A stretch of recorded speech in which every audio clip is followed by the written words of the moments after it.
Hello, everyone. My name's Susie, and I play Mari Winter. And I understand you've they've just finished showing the second episode. And anyway, I'm here to answer questions. If you guys have it, I hope you're liking the show. Hello, that is Jake. Hello, Jake. Rye White, hello. Hopefully you can all hear me. Are you guys asking, hey, hello, Melanie. God, technology is amazing, isn't it? Teresa, hello. Hello, Susie, your characters tonight episode was amazing. Oh, thank you, Sarah Walker. Thank you. Love your character in tonight's episode. Thank you. Very kind, everyone. Thank you, Ronnie, Bob, Brian. Hello. I don't have my glasses on, so hopefully I can read all your names. Greetings from New Jersey. Natasha, hello. It's so nice to see you all. Thank you, Natasha Fogg. Lovely to see you. I think I'm doing this right. It's quite early in the morning here in Queensland. Hello there. John, Hi, Susie. Hello, darling. How are you? I'm very good, thank you.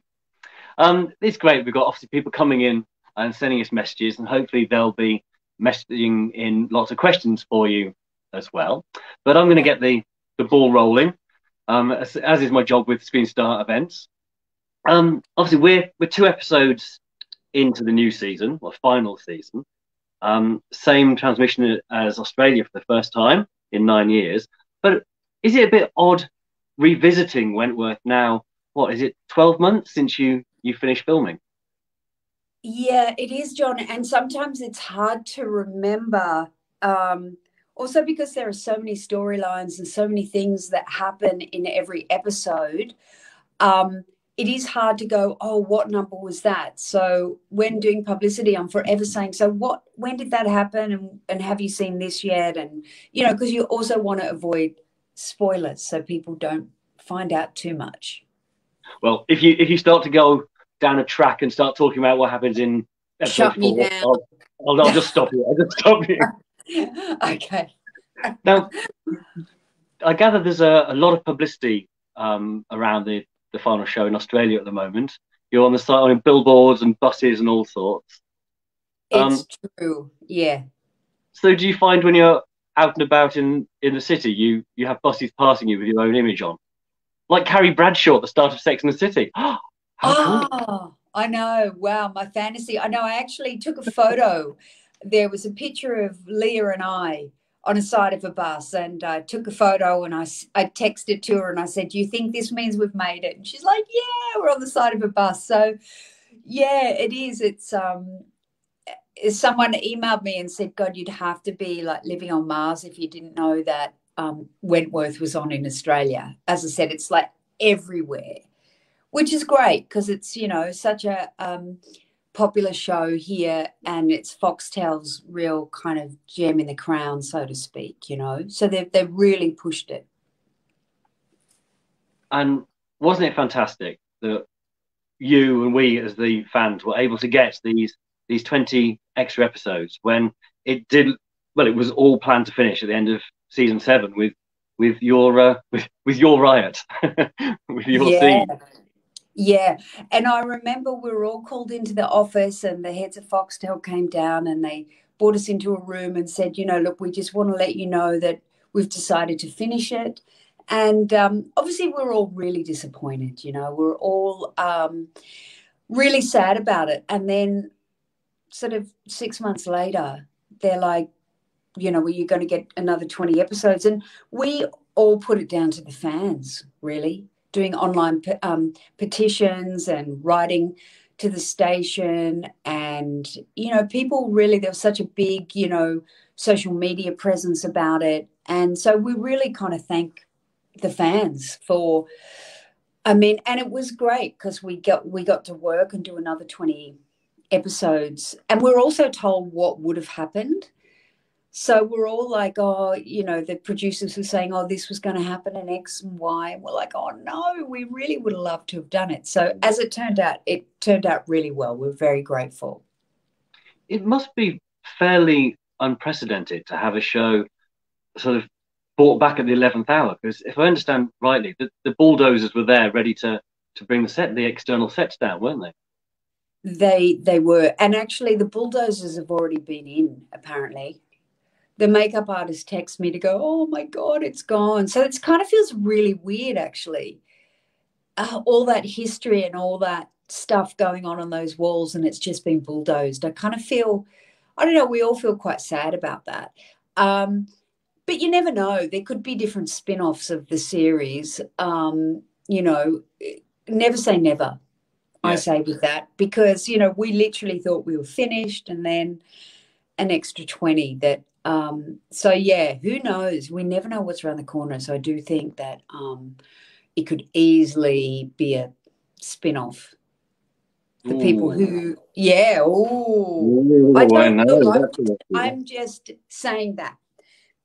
I haven't been given any information, but it wouldn't surprise me. That's very exciting. In fact, I've just spent the last week listening to the audio spin-off that 3 of the actors have done. 8 half-an-hour episodes. Be interesting to see if you get involved in those somewhere down the line. Yeah. Well, we'll have to wait and see, John. Okay. So tonight's episode, obviously, it's just finished here in the UK. It was a real tour de force for Mari Winter. There were so many emotional scenes in there.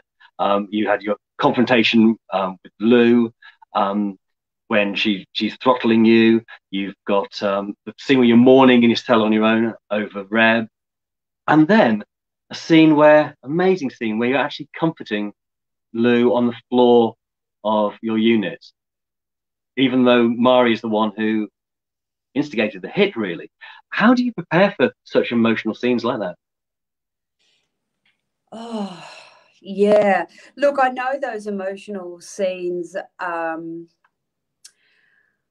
that one when I was on my own, you know, crying about Reb. It's funny, I kind of get myself ready.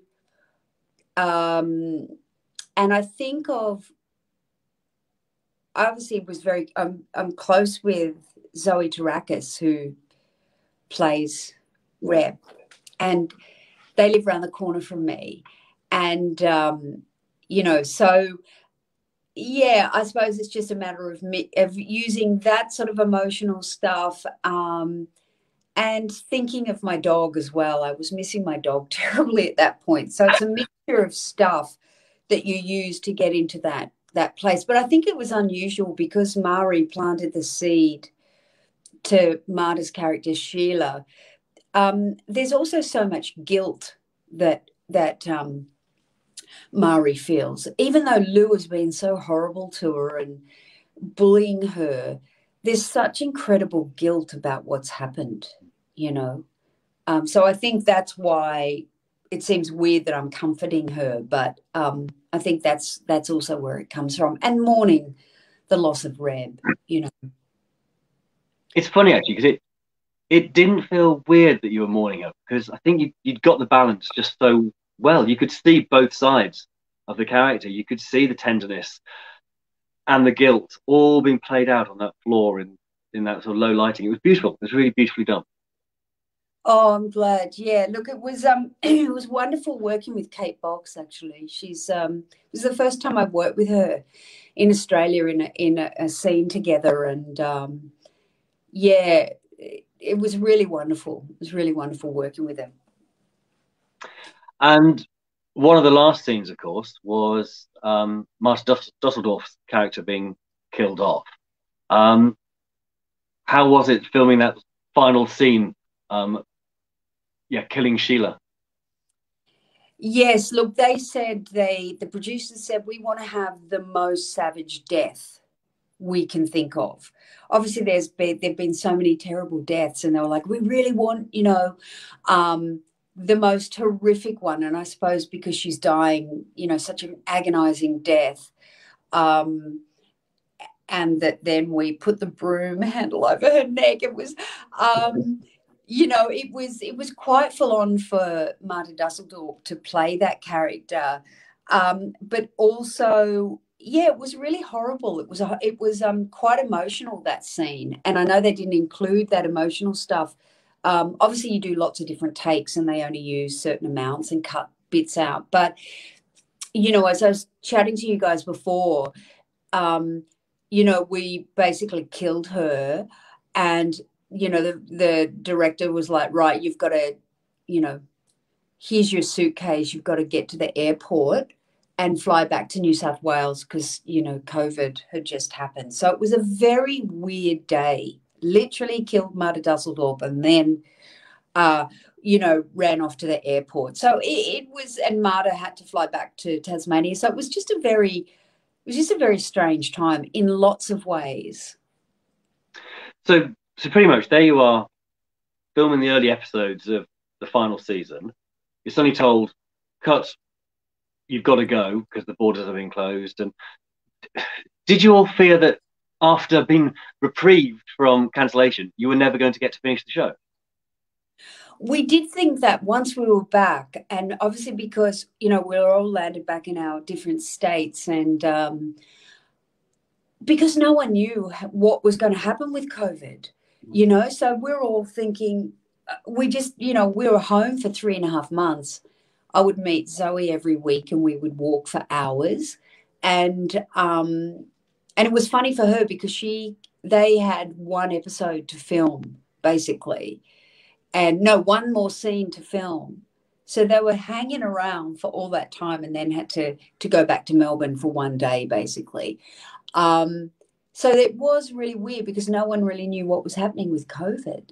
So we thought, wow, who knows what's going to happen. But we had lots of Zooms together as a group with all the producers talking about how do we feel coming back. And they had a very sort of safe COVID plan in place. So we were tested every week and temperature taken as we drove into set. And so we all felt safe. And we also felt really grateful that we were still working, regardless of, because a lot of people stopped working. And so we felt really grateful. I think Fremantle Media, I think it was like Neighbours was the first to go back and we were the second in the country.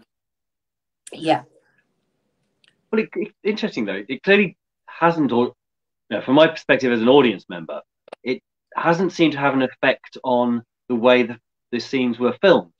Because in all fairness, when Neighbours came back and our own soap operas over here, like Coronation Street and Emmerdale, you could tell they were filming, everyone was 2 meters apart.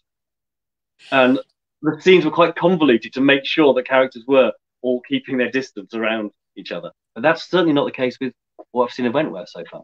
No, you know what? As a cast, we all got together and said we don't want that to be affected. We thought, well, how can we do our fight scenes and our sex scenes, and how can we do that 2 meters apart? So literally, we all said if we knew that, like, we didn't do any, we would go home from filming and stay there. Wore a mask everywhere. We got tested every week, and we were really, really conscious of everything. So we just trusted each other and said, we knew that the show wouldn't work. We've got to have that physical contact with each other, Yeah, I did read somewhere actually talking about Neighbours that they came up with some great ways of getting around it. They were doing close scenes with mirrors instead of actually the actors close to each other, which is just old style Hollywood. It was brilliant. Oh wow, I hadn't heard that, but I'm glad we didn't do that. I'm glad we were able to, now, do all the stuff that we wanted. Good. I just noticed a comment from Bex saying, do you think Mari will be able to teach Joan to love again? Because a nickname has just, a hashtag has appeared tonight, hasn't it? Yes. Is it Moan? Moan. Not the most glamorous. Okay. Yeah, look, one would hope that also because Murray doesn't know of any of the history of Joan, and she only knows her as Kath. And even regardless of what people tell her, she just thinks, no, that's not, Joan or Kath came to Mari when Mari was at her lowest as well. So in lots of ways, they've formed a really kind of lovely bond. And I kind of knew that even if, Kath obviously remembers who she is and then decides to kill whoever, I knew that she would never hurt Mari. So I think they can teach each other a lot. And I also think they're kind of misunderstood characters. I mean, people may go, yeah, right. But, Mari is, human, and she's just had to fight to survive, and hence why she does what she does. We certainly saw in the previous half of the season, hence the title, we certainly saw Mari's redemption. But in episode 1 of this season, where she is manipulating Sheila so cunningly, that was a sort of return to old form, I felt. Well, look, the way I looked at that is that I was, manipulating for the right reasons. Because if Reb remained with Lou, she'd be locked up. She's so close, they're so close to getting out. And, so to me, I was doing it for the right reasons. It just didn't work out according to plan. And that is something that everyone has to live with, So over your time on the series, what do you think have been Mari's highlights? What have been your favourite moments that we've seen, obviously? Oh, wow. Well, it's been such a great, journey to go on. As I said, when I come in and, don't think I'm going to be there forever, and then I sort of get locked up for, the riot. I actually did I think we probably all had the most fun when we were, when the prison, was sort of getting locked down and the siege happened. We all had so much fun during that time at the end of that season. So I think that, and also this season, just meeting all the new characters, there's been so many new things, and also to be able to work with Pamela Rabe was just a real highlight. I did a movie with her like 20 odd years ago, but to actually be with her, that was a real highlight as well, I have to say. Okay. I've just noticed that along the bottom of the screen, they've put up, keep your questions coming. So I just want to say to the audience out there, please type your questions and we'll get Susie to answer them. Now, talk about highlights. And I know I mentioned this to you when we were on stage in London several years ago. But I was slightly, my Prisoner Cell Block H fanboy in me was slightly disappointed at the end of the siege. We didn't get to see Mari dangling from a helicopter being taken off like the original scene. I know. In some ways I would have loved that as well. I'm sure they would have had like a stuffed dummy attached to the bottom of the helicopter. Maybe we couldn't afford that. But yeah, look, that was just a highlight to film that. And yeah, I would have loved that. And it would have been lovely to escape. But yeah. Yeah. I mean, it's a classically camp moment, made even better by the fact that they actually used a blow-up doll and dressed it in a prison uniform. I know. Look, I love the original Prisoner. I mean, I loved it growing up. My sister and I were really obsessed with it, and but yeah, I mean, the walls would shake back then on the sets, So now I know we've sort of come a fair way, but I think that Wentworth is kind of camp in its own way, still. Yeah, in a really good way. Yeah. Yeah, the high drama and I guess. Now, Yeah. we have a question from David, who says, from all your episodes, what has been the most memorable and favourite to film? Oh, do you have a favourite episode? Or is it quite hard to pin down? Do you know what? That's probably really hard to pin down, I would say. But I think I was really excited to do my first kind of fight scene, and that was with Tammy McIntosh back in season 6, I think. Yeah, season 6 or 7. Um, and that was like a great thing to film, doing your own stunts. And I also think the classic thing of first, doing the steam press.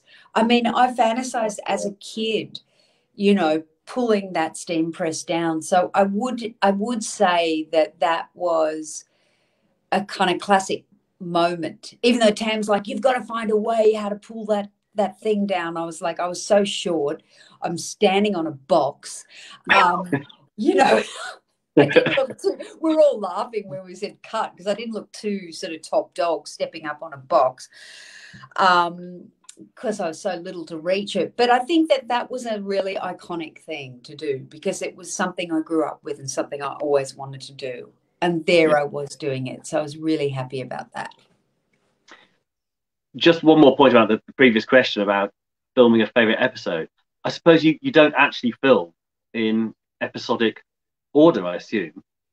Well, what we would do is film for about 2 weeks. Takes about 2 weeks to film one episode, but each scene is filmed not chronologically, so they're not filmed in order, and that's all to do with location. So you'd go, okay, well, look, we've got to film all the shower stuff in one day because they don't want to have to move all the equipment up and down the 3 different floors. So, and then H6 and H1 are in completely different areas of the building. So you'd shoot everything in H6 and then everything in H1, or it was H3, I think, when I joined. But that's the reason why we do that. But we do film each episode together, but just not in order. Okay. So when you're doing days of filming in the dining room, you must get really full. You must all be stuffed. Well, you probably noticed there's a lot of times I decided to just butter bread. But then I became really aware of that. Every time I come with it, I'm still buttering that piece of toast. Because you're right, it takes hours. And because there are so many different eye lines in the actual canteen, in the dining room, it takes hour upon hour upon hour. And strangely enough, it's really hard going along the line to the Bain Maries to collect your food. It doesn't sound like it is, but it's actually really difficult to get all your coordination. And obviously we're all different heights. So sometimes I'd be shuffling on a box again. So yeah, it was really, that's a real sort of technical thing. Everyone, when we'd be like, oh, we're in the dining room. But yeah, it's still good. We still had lots of fun. Okay. Now, we did have a question on the screen from Lexi, who wanted to know what your favourite character traits of Mari are. Oh, wow. That's a good question. Look, I really do love that she will do anything to survive, basically. And also very, but has a great capacity to love, even though, with her son and with Ali and Reb.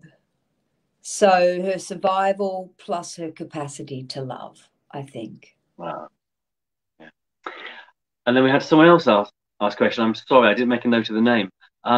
Whether we'll be seeing much of you interacting with Tina Burssell when she comes in the next few episodes. Yes, we do have quite a lot to do with each other. I suppose I can't really give too much away there. She's a real character. Oh, I think the audience are really going to love Tina, and obviously people knew that she was in the original. Yeah. You know, many, many years ago. Yeah, she's wonderful, but she really has to do with a lot of other she has to do more with other characters rather than me, but I still have a little bit to do with her. How was it for Tina to be back on a familiar but completely different set after all these years? Yeah, she loved it. She really loved it, and she fit right in. She's just such a gorgeous person, and no doubt you'll probably get her up on one of these things. But yeah, I think she loved it, but it was also difficult because it was COVID. So it was she was brought in earlier before filming. So, I suppose everyone had their weird sort of things going on with COVID, It was a strange time, but we kind of got through it, and we bonded also as a group, I think even more so, Well, Susie, we've got time for one more question, which just came up from Liam, who is asking a question about how do you think Mari and B. Smith would have got on in the prison? Oh, that's another good question. I think that they would be rivals at the beginning, but I could imagine a wonderful romance starting as well. I mean, people will be up in arms about that because I know everyone's like Bally with Kate, but well, what would you be with B? You'd be Bari. Yeah, Bari. Sounds like a sheep. Yeah. I would have loved to have worked with Danielle, actually. Danielle lives around the corner from me, so we run into each other quite a lot, and I love the character of B, and one would hope that I'm sure they would be rivals at the beginning, but whether they ever kind of got a good friendship, they could be a very powerful duo. Well, on that note, sadly, we're never going to know if Bari would have been a thing, but hey, we've all got Moan to look forward to. Oh my God, more Moan, please. More Moan. Bring on the Moan. Susie, it's been an absolute pleasure. Thank you so much for giving up your time, because I know it's very early over there. My pleasure, John. And I want to thank all the fans for being so loyal and, really keeping us in a job and having such a great interest in the characters. We're forever thankful. So thank you. Yeah, we're very thankful to have such a brilliant show that we're all enjoying so much. Thank you so much. My pleasure. Mwah. See you guys.